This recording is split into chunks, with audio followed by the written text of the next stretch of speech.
So harder than you. So harder than you. Yeah, yeah, yeah. So harder than you. So harder than you. Yeah, yeah, yeah.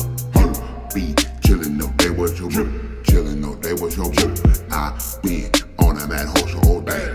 I been on that man hustle all day. I got to get paid. I got to get paid. I'm on the way.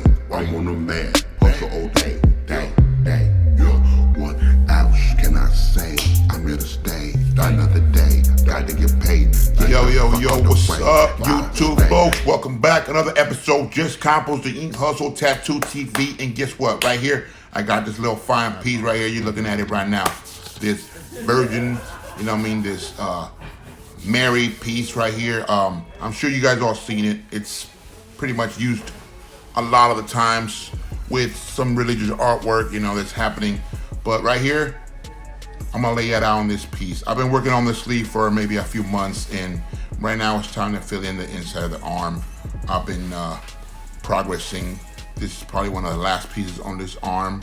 Everything else seems filled up already. I used a photocopy. I drew my stencil right on top of it using a stencil sheet. And here we go, we're stamping it on there right now. We're about to prep this piece up. And let me remove this real quick so I can show you guys what I just did, the way I mapped it out. I'm very happy with the way I mapped it out. Check it out. I filled in the solids and I mapped out the shades and the shadows, the outline work. Everything seems good. I'm very happy with the way I stenciled this. Now, I don't seem to do that all the time. Only when a specific artwork that has it already its own shapes and shadows. And here I go straight on with my liner. I'm probably using a type 3, which I mainly use that for shading and outlining, pepper shading, whether I'm doing some kind of filler or small detail design work. Now, I like to evolve my style every time I'm working on something. I like to record it, look at it, go back and say, what can I change next time? Next time I want to do this. Next time when I want to try something else. Next time when I hit this place or this area with this fashion, you know what I mean? In this style. Right now I'm looking at it and I did a lot of work with my liner. So I figured, as I'm looking at it right now, I'm thinking, dude, I want to come in with a Magnum, maybe a 13 mag, you know, bug pen, flat shader, and just hit those edges up instead of using so much line work. And I've been doing this more frequently as I'm thinking about it right now. I've been using my straight off, just the Magnum, no line work, and just cut everything through with my, you know, sculpt everything with my flat shader, you know what I mean, with my Magnum, whether it's a 13 or a 15 round or flat shader. Curved shader. But in this particular piece, I did everything. I mapped out everything, outlined, style, and you know what? I like it still. It still came out to be a beautiful piece. But if I did this today, this was done actually a few weeks ago, and if I did it today, I'd probably say I would use less line work and more shader. I like using my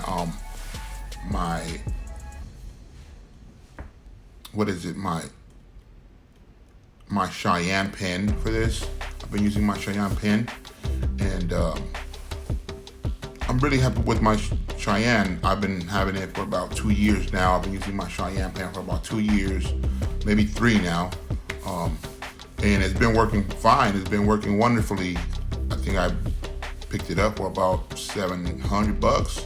And it's been a great machine. I'm sure you can get better machines or even nice machines that are way underpriced, you know what I mean? But I went with something that I thought had quality. The Cheyenne pen. This is the Hawk. And I currently have right now been using, mainly what I've been using lately is my Cheyenne Nova. It's a little bit more short, more thicker, stubbier.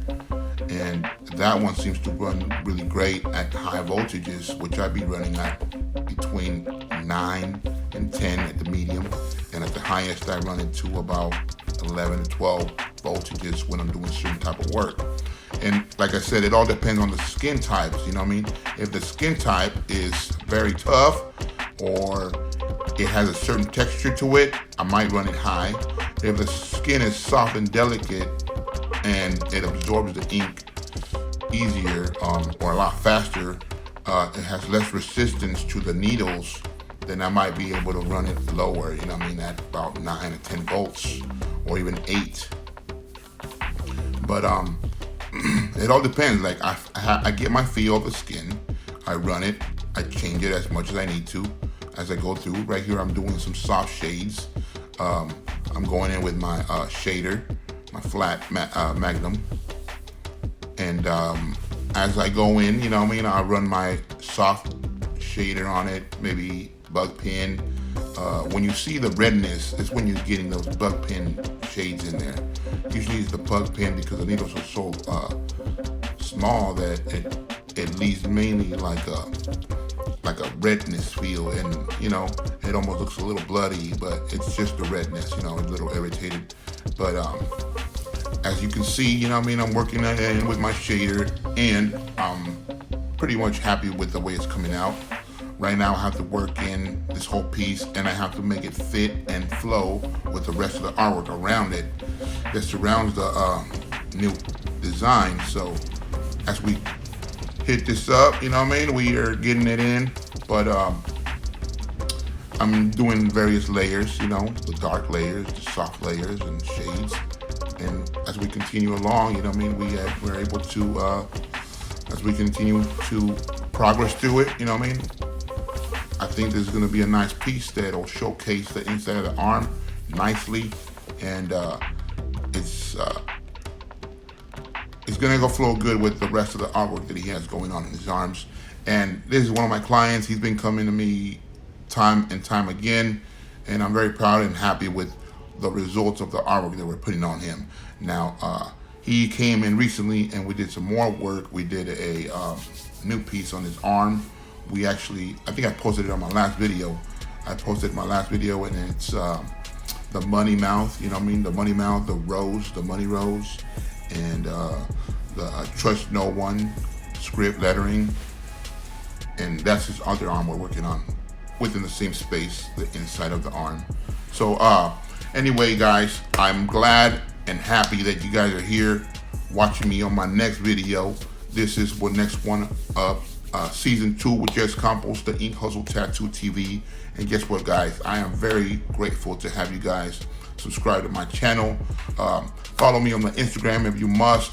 Ink by Jess _Campos. That's Ink, INK, BYJESS _CAMPOS. Ink by Jess _Campos on my Instagram is where I post most of my recent work. I've been posting my new stuff there. I always try to bring better and better quality to the table. My work has to evolve. I cannot sit idle. I cannot sit still doing the same old work, you know what I mean, doing the same old thing. I cannot stay in a specific timeline, you know what I mean. If the trend of tattooing improves, I will improve with it, you know what I mean, or I will attempt to improve with it. I still know artists that are stuck in a past and long ago timeline, you know. There's artists that are still doing koi fishes and dragons. There's artists that are still doing that, and they probably love it, and I'm okay with that, and I hope they're okay with that. They probably love doing koi fishes and dragons and those old school tattoos. To me, it seems like a nostalgic piece of the past, you know what I mean. There's newer and better things to do these days, you know what I mean? The koi fishes are cool, the dragons are cool, I'm not saying they're wrong, you know what I mean? But it was a trendy thing a while back. And it's traditional to the Japanese, to the Chinese culture, it's traditional. That'll never go out of style. But for specific, some people took it as a trend and ran with it. And you know what I mean? Not to bash on that or bang on that, but there's a lot of work, there's a lot of artwork, you know what I mean, that became trendy and became a thing that everybody was doing at a certain point in time, like the tramp stamp. many women and men were getting tramp stamps without knowing it was a tramp stamp, and nowadays it's considered a tramp stamp, and now everybody doesn't want it because it has a bad name. You know what I mean? It's the same thing. I don't want to be stuck doing those type of trendy tattoos that are stuck in the end. I want to be able to bring in better work and improve with time my style, my technique. Like I said, my new technique these days, I'm working more just shades, more shaded. I'm working more just my bug pen, flat magnums, you know what I mean? My flat shaders. That's what I'm working with mostly. I want to say that I want to use less line work on my new work, you know what I mean? And make my artwork look more modernized, you know what I mean? Sometimes that line work is too harsh. Sometimes it leaves a very harsh trace on the skin, and I prefer to leave less of a lining trace on the skin, and the tattoos will flow a lot nicer. As long as you're cutting in and sculpting everything nice and sharp edges with the side of your coil. Anyway, there it is, boy. There it is. It's done. Thank you guys for watching the Ink Hustle Tattoo TV with Jess Campos. Let's go, let's go, let's go. Till next time.